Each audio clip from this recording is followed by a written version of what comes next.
বনি ইসরায়েলের সময় এক ছোট্ট গ্রামে বারসিসা নামে অত্যন্ত ধার্মিক এক ব্যক্তি ছিল। তাকে সন্ন্যাসী বলা যেতে পারে। সে আল্লাহর একত্ববাদে বিশ্বাস করত এবং বিশ্বাস করত যে ঈসা আলাইহিসসালাম আল্লাহর একজন রাসূল। সেই গ্রামে ৩ ভাই ও ১ বোন থাকত।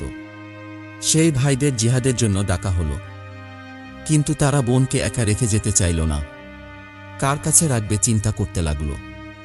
গ্রামবাসী বারসিসার কথা বলল, কারণ গ্রামের সবাই বারসিসাকে উত্তম চরিত্রবান হিসাবে জানত। তো তারা বারসিসার কাছে গেল। যখন তার কাছে তাদের বোনকে রাখতে চাইলে সে রাজি হল না এবং বলল, আমি অভিশপ্ত শয়তানের কাছ থেকে পানাহ চাই, কারণ সে ভয় করছিল যে সে গুনাহে লিপ্ত হয়ে যেতে পারে। তখন শয়তান বারসিসার মনে কুমন্ত্রণা ওয়াসওয়াসা দিতে আসল। চালাক শয়তান জানত যে বারসিসার মন খুবই নরম। সে কানে কানে বারসিসাকে বলল, তারা যদি ভালো কাউকে তাদের বোনের জন্য খুঁজে না পায় এবং খারাপ কারো কাছে মেয়েটিকে রেখে যায় তখন কি হবে? এই পরিণতি কি তোমার ভুলের জন্য নয়? বারসিসা বুঝতে পারেনি যে এটা শয়তানের কুমন্ত্রণা। মানুষের প্রতি দর্দের কারণে মেয়েটিকে সে সাহায্য করতে রাজি হল। সে মেয়েটিকে গির্জার বিপরীতে একটি ঘরে থাকতে দিল। গির্জার সামনে মেয়েটির জন্য খাবার রেখে আসত, মেয়েটি নিজে এসে খাবার নিয়ে যেত। বারসিসার সাথে তার দেখা হতো না। শয়তান বারসিসার কাছে আবার আসলো এবং বলল, তুমি কেন মেয়েটির খাবার তার ঘরের সামনে রেখে আসো না? এর ফলে মেয়েটাকে ঘর থেকে কেউ একটা পথ একা একা হেঁটে বের হতে বা ফিরে যেতে দেখবে না। বারসিসা রাজি হল এবং মেয়েটির ঘরের সামনে খাবার রেখে আসতে শুরু করল। শয়তান এতেও খুশি হল না।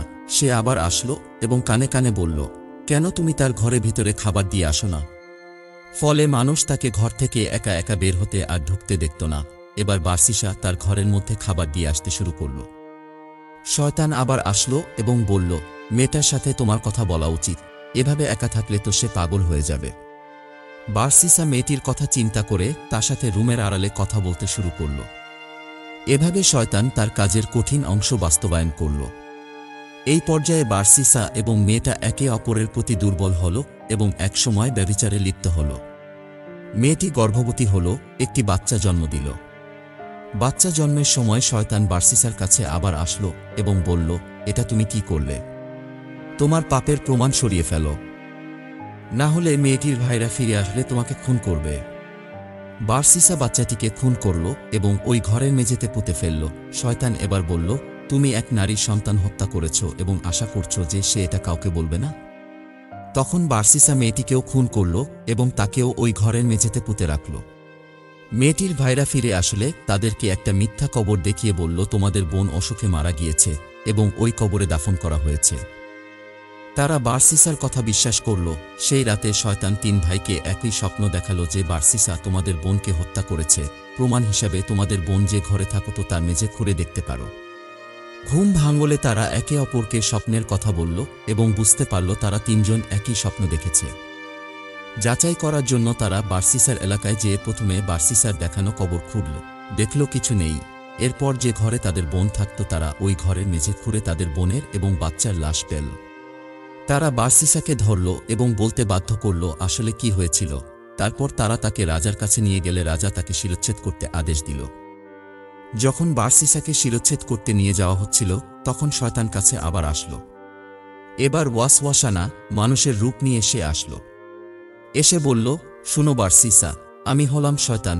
তোমার এই অবস্থা তোমার নিজের চিন্তায় হয়নি, আমিই করেছি, আর একমাত্র আমিই তোমাকে বাঁচাতে পারি যদি তুমি আমার কথা মেনে চলো।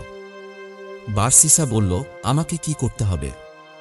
শয়তান বলল, আমাকে সিজদা করো, আমি তোমাকে রক্ষা করব। তো বাঁচার জন্য মরিয়া হয়ে বারসিসা শয়তানকে সিজদা করল এবং কাফের হয়ে গেল।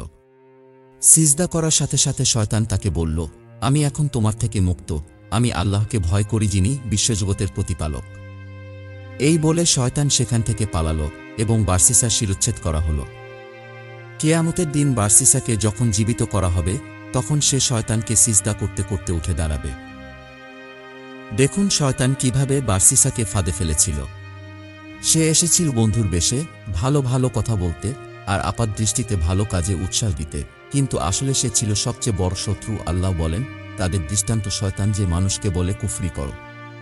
অতঃপর যখন সে কুফরি করে তখন শয়তান বলে, আমি তোমার থেকে মুক্ত, আমি বিশ্বজগতের প্রতিপালক। দেখুন শয়তান কিভাবে বারসিসাকে ফাঁদে ফেলেছিল।